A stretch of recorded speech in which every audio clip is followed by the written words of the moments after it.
इस वीडियो में मैं आपको बताऊंगा कि आपको अपना बिजनेस रजिस्टर क्यों करवाना चाहिए, इसके क्या फ़ायदे हैं, क्या टाइप्स ऑफ कंपनीज है जिसके अंडर आप रजिस्टर करवा सकते हैं अपने रिक्वायरमेंट्स के हिसाब से, और क्या रिक्वायरमेंट्स हैं और क्या स्टेप्स हैं जो आपको फॉलो करने होंगे अपनी कंपनी को रजिस्टर करवाने के लिए।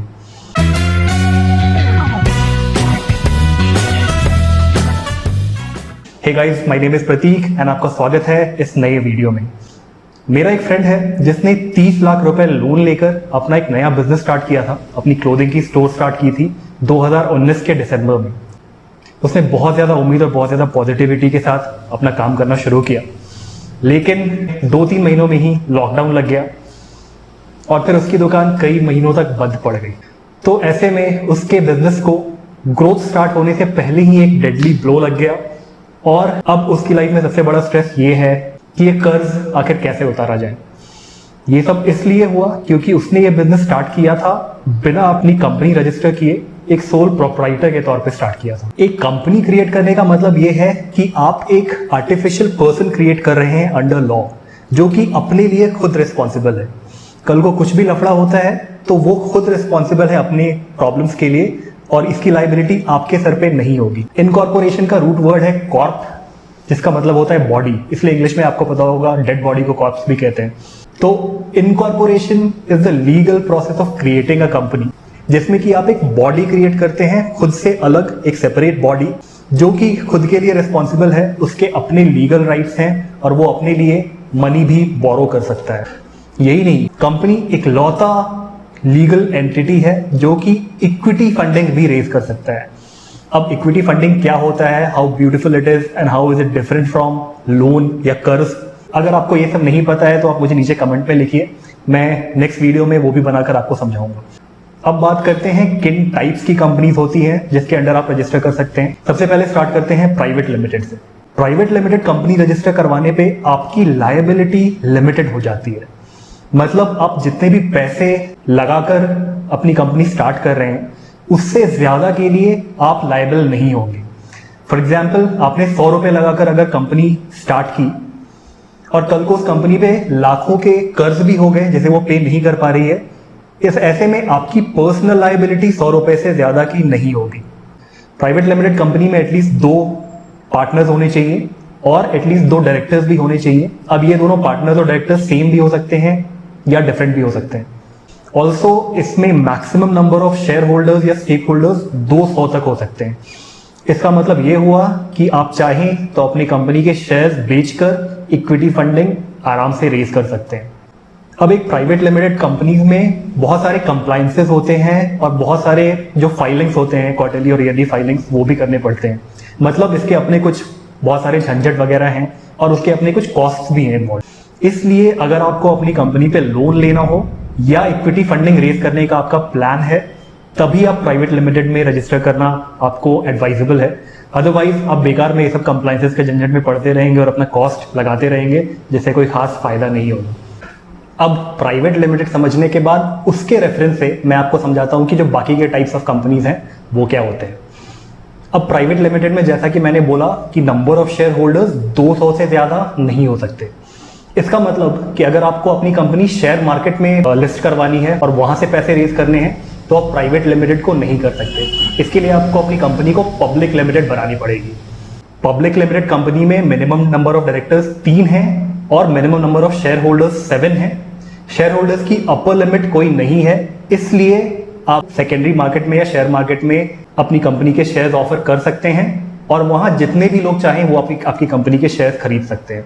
अब इसके जो कंप्लायंसेस है और इसके जो फाइलिंग रिलेटेड कॉस्ट हैं वो प्राइवेट लिमिटेड से भी बहुत ज्यादा होते हैं। इसलिए आप अपनी कंपनी को प्राइवेट लिमिटेड के फॉर्म में स्टार्ट कर सकते हैं और बाद में जरूरत पड़ने पर जब आपको पब्लिक जाने का टाइम आए तब आप इसे पब्लिक लिमिटेड में कन्वर्ट करवा सकते हैं। नेक्स्ट, अब जरा ये सोचिए कि अगर आपको प्राइवेट लिमिटेड कंपनी के सारे बेनिफिट्स चाहिए लोन लेने के या मनी रेज करने के, लेकिन आपको कोई पार्टनर नहीं चाहिए, आप अकेले सब कुछ करना चाहते हैं, लेकिन सोल प्रोप्राइटरशिप के जो रिस्क हैं उससे भी आप बचना चाहते हैं, तो ऐसे केस में आप अपनी कंपनी को 1 पर्सन कंपनी के फॉर्म में रजिस्टर करवा सकते हैं। ये ऑलमोस्ट हर तरह से सेम है प्राइवेट लिमिटेड के, only difference is here you have only 1 person. इसके साथ आपको अपना एक नॉमिनी बनाना पड़ेगा ताकि कल को अगर कुछ अनहोनी होती है, आपको कुछ हो जाता है, तो वो पर्सन आपकी कंपनी का ओनर बन जाएगा। इसके बाद जो नेक्स्ट मेजर टाइप आती है वो है LLP यानी लिमिटेड लायबिलिटी पार्टनरशिप। अब ये LLP जो है वो टेक्निकली कंपनी तो नहीं है क्योंकि ये कंपनीज एक्ट के अंडर रजिस्टर नहीं होती। ये लिमिटेड लायबिलिटी पार्टनरशिप्स एक्ट एक है, उसके अंडर रजिस्टर होती है, लेकिन फॉर ऑल प्रैक्टिकल पर्पसेस इसको कंपनी ही मानी जाती है और जो इसके बेनिफिट्स हैं किसी कंपनी के, वो सारे बेनिफिट्स भी इसमें हैं। मतलब इसमें भी आपकी लायबिलिटी लिमिटेड हो जाती है। इसमें भी मिनिमम 2 पार्टनर्स चाहिए, पर इसमें डायरेक्टर्स होने की कोई ज़रूरत नहीं है, आप चाहे तो रख सकते हैं। और जो कंप्लायंसेस और फाइलिंग से रिलेटेड कॉस्ट वगैरह हैं और जो झंझट है वो प्राइवेट लिमिटेड या पब्लिक लिमिटेड से बहुत ज़्यादा कम है इसमें। इसलिए आप अगर चाहें तो अपने बिजनेस को LLP के फॉर्म में भी स्टार्ट कर सकते हैं और फ्यूचर में अगर एक्सटर्नल फंडिंग रेज करनी है तो आप उसे प्राइवेट लिमिटेड बनवा सकते हैं और फिर बहुत सालों बाद अगर आपको और भी ज़्यादा पब्लिक होना है आप उसे पब्लिक में कन्वर्ट करवा सकते हैं। तो LLP is a good way to start your business. अब बात करते हैं कि मेजरली क्या डॉक्यूमेंट्स हैं जिनकी रिक्वायरमेंट होती है कंपनी रजिस्टर करवाने के लिए। सबसे पहले तो जो भी ओनर है या जितने भी पार्टनर्स हैं उन सबका पैन कार्ड चाहिए आइडेंटिटी प्रूफ के तौर पे। फिर एक डिजिटल सिग्नेचर सर्टिफिकेट होता है, ये आपके सिग्नेचर की तरह है पर ये डिजिटल है, मतलब इससे आप डिजिटली किसी भी डॉक्यूमेंट को साइन कर सकते हैं। उसका हार्ड कॉपी निकालकर मैनुअली साइन करने की जगह आप उसको इलेक्ट्रॉनिकली साइन करके किसी को भी भेज सकते हैं। और ये भी हर इंडिविजुअल का अलग होता है, यानी कि जितने भी पार्टनर्स हैं या जितने भी डायरेक्टर्स हैं हर एक को अपना अपना इंडिविजुअली डिजिटल सिग्नेचर सर्टिफिकेट या DSC बनवाना पड़ेगा। नेक्स्ट आता है डायरेक्टर आइडेंटिफिकेशन नंबर या designated partner identification number. Private limited या 1 पर्सन कंपनी में डायरेक्टर आइडेंटिफिकेशन नंबर कंपलसरी है, लेकिन LLP में जैसा कि मैंने बोला कि डायरेक्टर होना ही कोई ज़रूरी नहीं है, तो इसलिए DIN और DPIN दोनों से काम चल जाएगा। इसके बाद आता है जो आप रजिस्टर्ड एड्रेस रखने वाले हैं अपनी कंपनी की, वो आपका घर भी हो सकता है, आपका फ्लैट हो सकता है, कुछ भी हो सकता है, उसका एक एड्रेस प्रूफ चाहिए। ये एक इलेक्ट्रिसिटी बिल वगैरह ऐसा कुछ भी आप कोई भी डॉक्यूमेंट एक ले सकते हैं। अब ये तो मैंने आपको मोटा मोटा बताया कि मेजरली क्या डॉक्यूमेंट्स होते हैं। इसके अलावा भी और बहुत सारे डॉक्यूमेंट्स होते हैं depending upon the conditions, depending upon the type of business. For example अगर आपको एक्सपोर्ट इंपोर्ट के बिजनेस में जाना है तो आपको इंपोर्ट एक्सपोर्ट सर्टिफिकेट चाहिए, और अगर आपको कोई शॉप ओन करना है तो आपके म्यूनिसिपैलिटी से रिलेटेड बहुत सारे कुछ डॉक्यूमेंट्स होते हैं। तो इस तरह के जो फर्दर डीप डिटेल चीज़ें हैं वो आपको अपने CA से करवाना चाहिए। आपको एक ओवरऑल आइडिया होना चाहिए कि क्या डॉक्यूमेंट्स है, क्या क्या रिक्वायरमेंट्स है, बट जो डिटेल्ड डॉक्यूमेंटेशन रिलेटेड काम है उसके लिए आपको हमेशा एक CA हायर करना चाहिए। नेक्स्ट जो स्टेप्स हैं कंपनी रजिस्टर करवाने के वो भी मैं आपको ब्रॉडली बता रहा हूँ। सबसे पहले आपको DIN या DPIN के लिए अप्लाई करना पड़ेगा। इसके लिए एक DIR 3 फॉर्म होती है, वो फिल करना पड़ेगा। नेक्स्ट एक बार आपको DIN मिल गया, 3 या 4 वर्किंग डेज में ही आपको मिल जाएगा। उसके बाद आपको डिजिटल सिग्नेचर सर्टिफिकेट के लिए अप्लाई करना पड़ेगा MCA पोर्टल पे। MCA मतलब मिनिस्ट्री ऑफ कॉर्पोरेट अफेयर्स। इसके बाद आपको MCA पोर्टल पे ही एक कंपनी नेम अप्रूवल का फॉर्म भरना पड़ेगा और दूसरा इनकॉर्पोरेशन का फॉर्म भरना पड़ेगा। एक थर्ड फॉर्म भी फिल करना पड़ेगा जिसमें कि आपके रजिस्टर्ड एड्रेस के डिटेल्स एंड उसके प्रूफ, बैंक अकाउंट के डिटेल्स और उसके प्रूफ, और LLP के केस में एक पार्टनरशिप अग्रीमेंट है, वो सब एक आपको इस थर्ड फॉर्म में फिल करना पड़ेगा।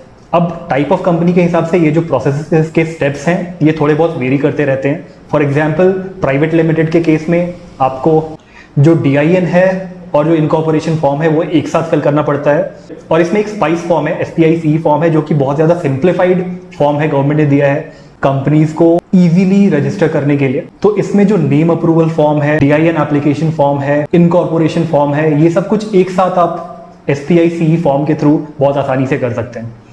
अब ये तो आप एक ब्रॉड लेवल पे आपको समझ आ गए कि क्या क्या स्टेप्स होते हैं, पर डिटेल स्टेप्स के लिए वंस अगेन मैं कह रहा हूँ आपको एक CA हायर करना चाहिए। अगर आप खुद से ये सब करने की कोशिश करेंगे अपना खुद का रिसर्च करके, तो बहुत ज़्यादा चांस है कि आप कुछ ना कुछ मिस कर दें, जिसके लिए बाद में आपको बहुत हैवी पेनल्टी पे करनी पड़ सकती है। बिजनेस में मेरे हिसाब से हमेशा एक जनरल रूल होना चाहिए कि always hire people who are smarter than you.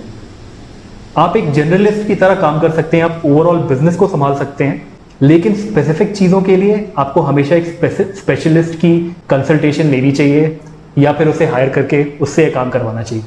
तो गाइस आई होप कि आपको ये समझ आया होगा कि आपको कंपनी रजिस्टर करवा के ही हमेशा क्यों चलना चाहिए, इसके क्या फ़ायदे हैं, क्या तरीके हैं, क्या स्टेप्स हैं जिसके थ्रू आप रजिस्टर करवा सकते हैं। अगर ये वीडियो आपको हेल्पफुल लगा तो इसको लाइक कर दीजिए, और अपने हर उस फ्रेंड के साथ शेयर कीजिए जिससे इसकी ज़रूरत है, जो कोई ऐसा कंटेंट ढूंढ रहा है, ऐसा वीडियो ढूंढ रहा है। साथ ही हमारे चैनल को सब्सक्राइब भी ज़रूर कीजिए ताकि फ्यूचर में भी इस तरह के कंटेंट को आप मिस नहीं करें।